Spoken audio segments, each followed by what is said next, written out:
يا حولي صوت. ايوه جايه نتيجه جايه نقص. قصي حني يدي شويه. ايوه لكن ما قلت او انا ما يفرح شابتي معلش.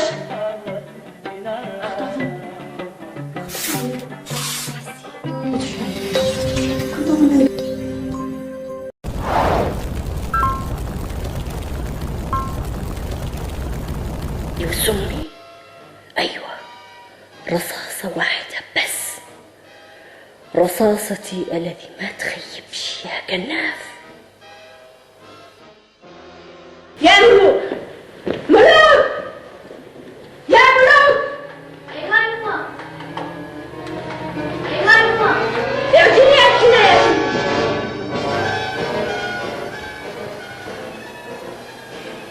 غريبة عمرها ما طلبت مني اعجن لها الحنة. ايش طلع هذه الفكرة في راسها اليوم؟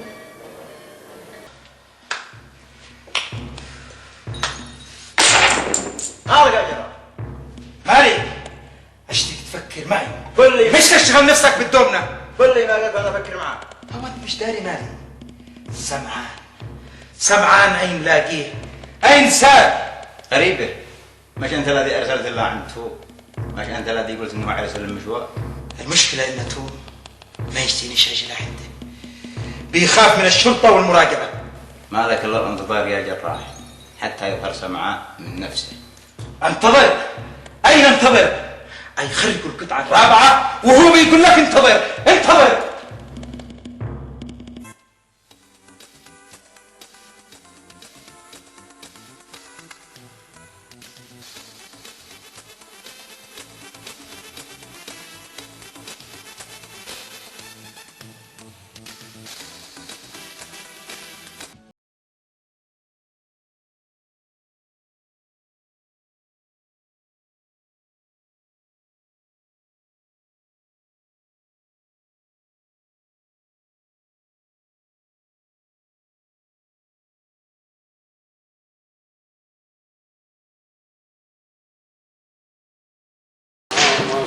ماذا تريد؟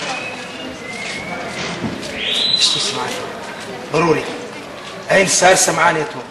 سمعان أرسلته في مهمة. لين؟ المفروض أنك لا تسأل عن تفاصيل أملي، هكذا اتفقنا، أليس كذلك؟ ومع ذلك أجيبك لكي تغادر بسرعة. أرسلته إلى عدن. ايش من عدن يا مستر توم؟ الكنز عنفقده ان ما جاش سمعان اليوم. هيا ابعد عن الجلجل. هيا لا خلي راسك سعد الجلجل. كيف ستفقد الكنز؟ لما فعل؟ سبق قلت لك ان سمعان بس اللي يعرف اللي عندهم مفتاح الكنز. سمعان بس؟ يعني أنت لا تعرف مكان الكنز؟ لا أنا ولا غيري. لا ما راعيناش لا سمعان لحد الآن، كنا قد صرفنا.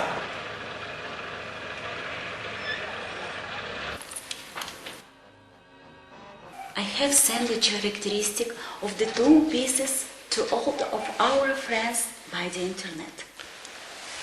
Listen carefully, Sally. You must take care of Saman. Our friend Saman is the one who will bring us the treasure.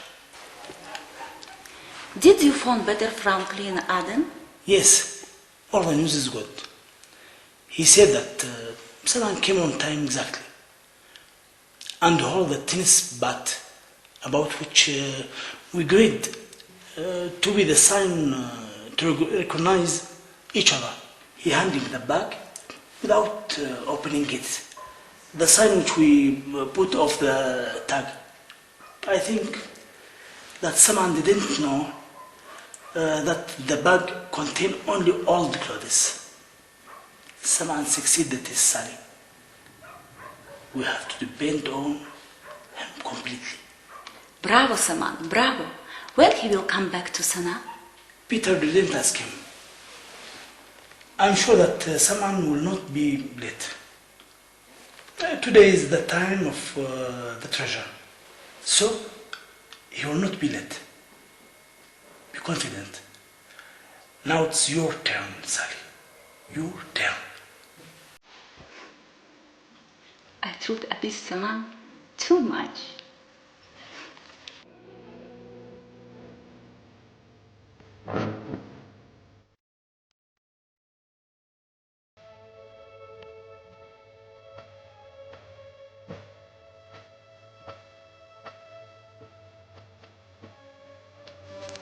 هذه هي المفاجأة يا عاقل.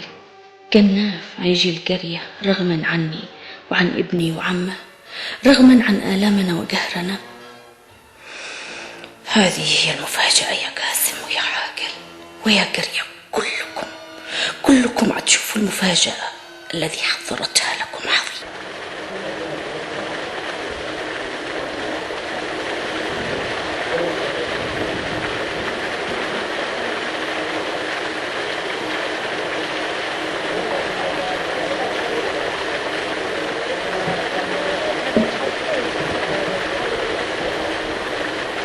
سارية،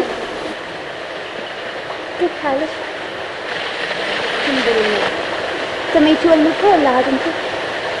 غدوة ان شاء الله. تمام والله بخير ان شاء الله.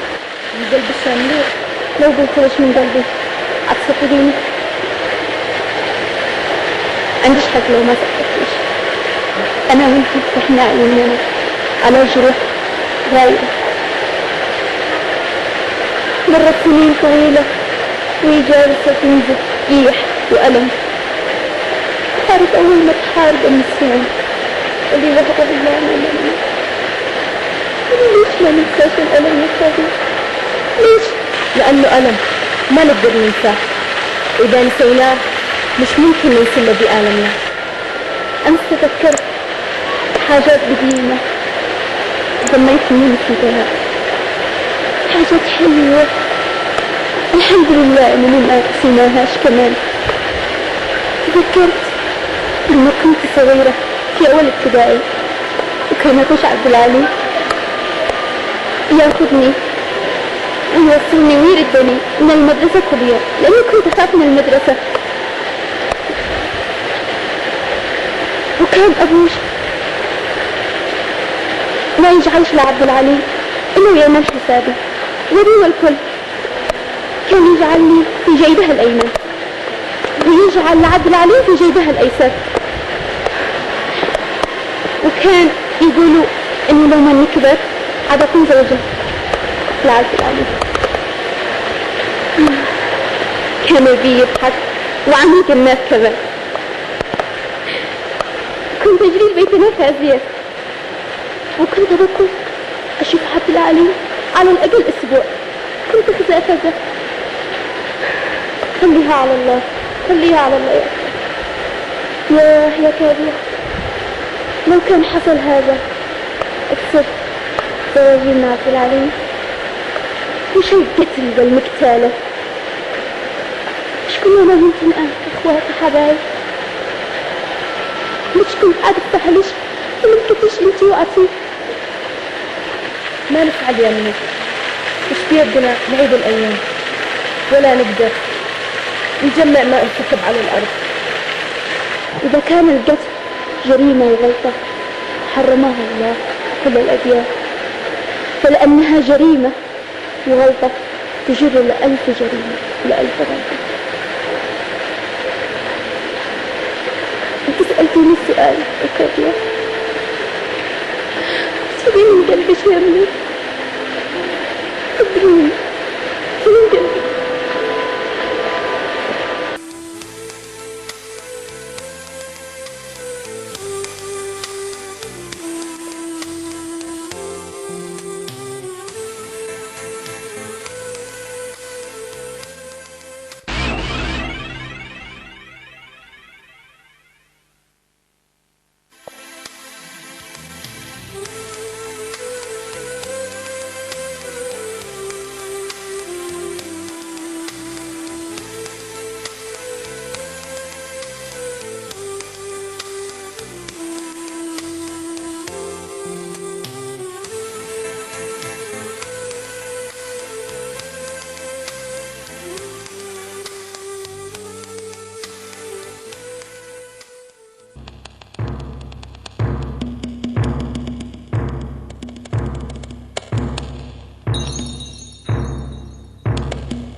كناف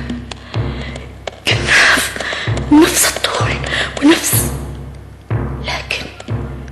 لكن ببدلة. أكيد كان مغترب، ما عايش بزنة وحسيب، أكيد عايش ببدلة. والله كبر البحر زيد يا عم الباش مهندس زيد يا قاسم.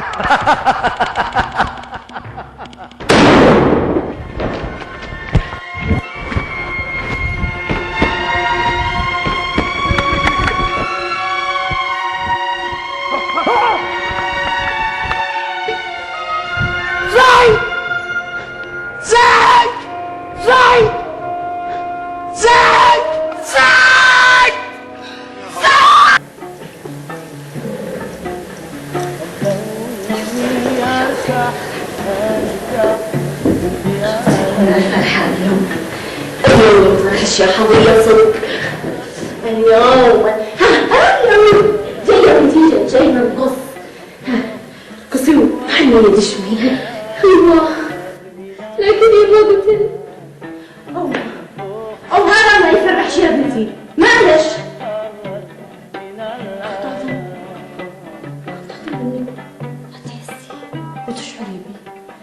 كنت أظن أن قلبي حيطير من الفرح مثل ما قلبي طاير من الفرح. اليوم يا بنتي، اليوم يوم عروس، اليوم يوم فرح يا بنتي، صدقيني أنا فرحانة وسعيدة. أين رسوين فرحة يما وأدم ما بردش. 10 سنين اليوم بس بنتي.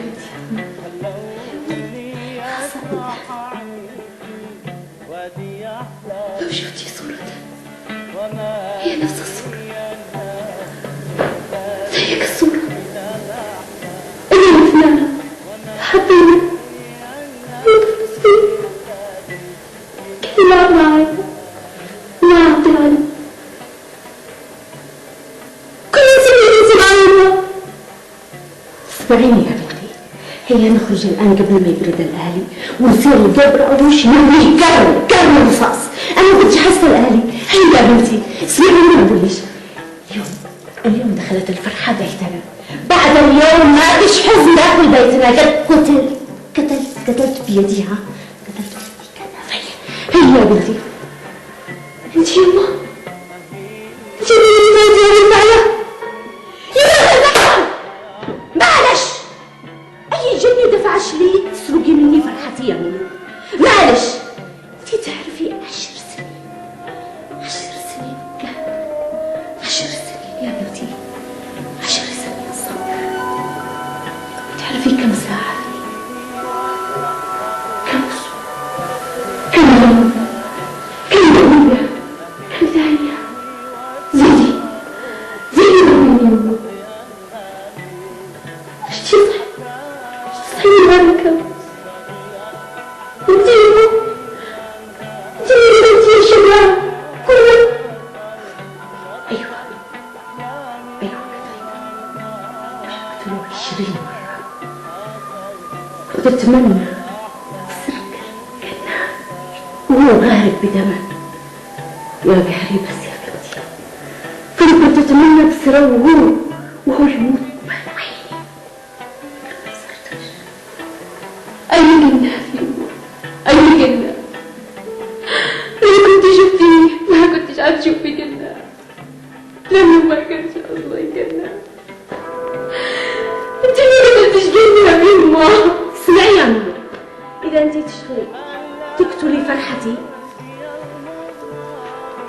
إذا قلت المسجلة. اسمعيني، أنا متأكدة إني قتلت كناف بيدي هذه.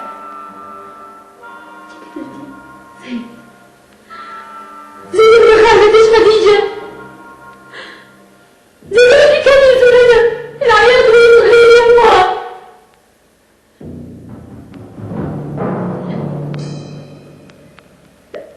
انت بتكذبي عليا. مش زي أنا ما قدرتش زي ما قدرتش زيك.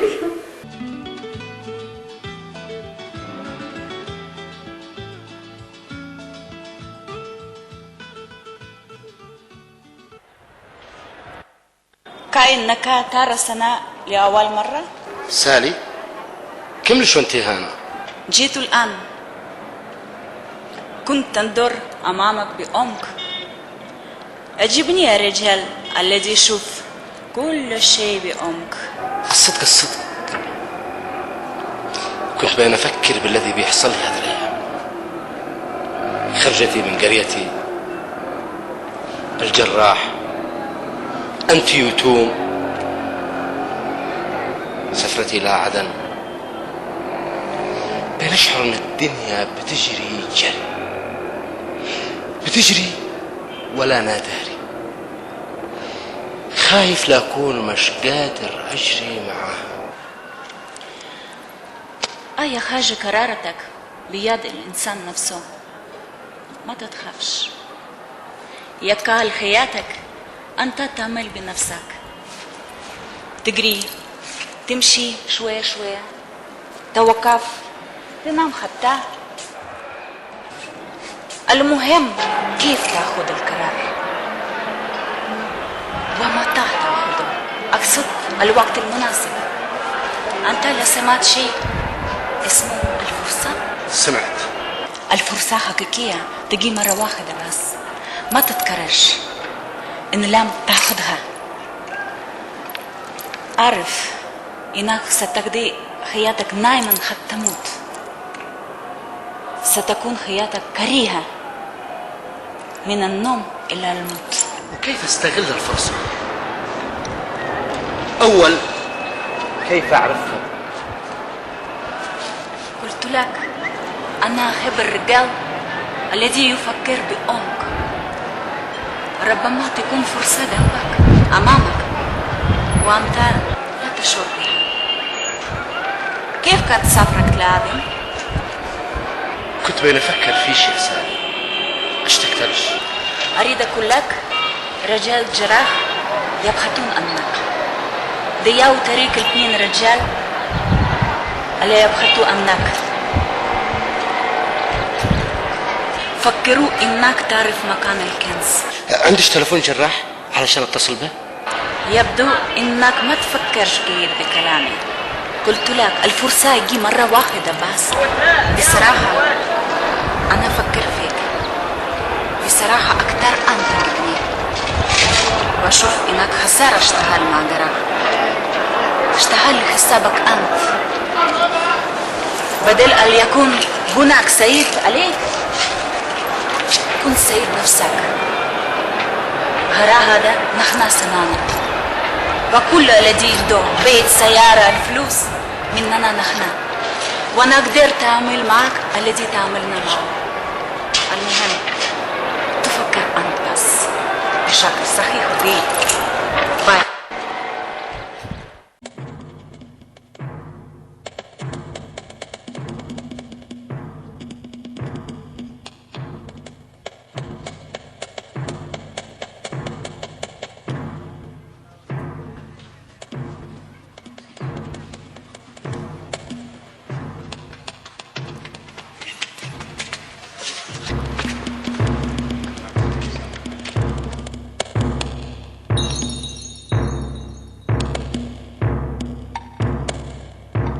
واحد وبس من هذا المكان، يعني الرصاص المسطايش يا عاقل مثل ما قلت.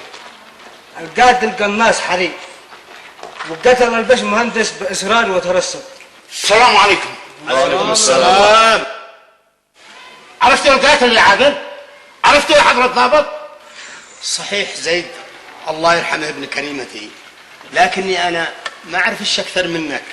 أنتوا عايشين سوا متواصلين في صنعاء، لكن تقول يا أستاذ حسين لها أعداء حتى نشتي يقتلاه.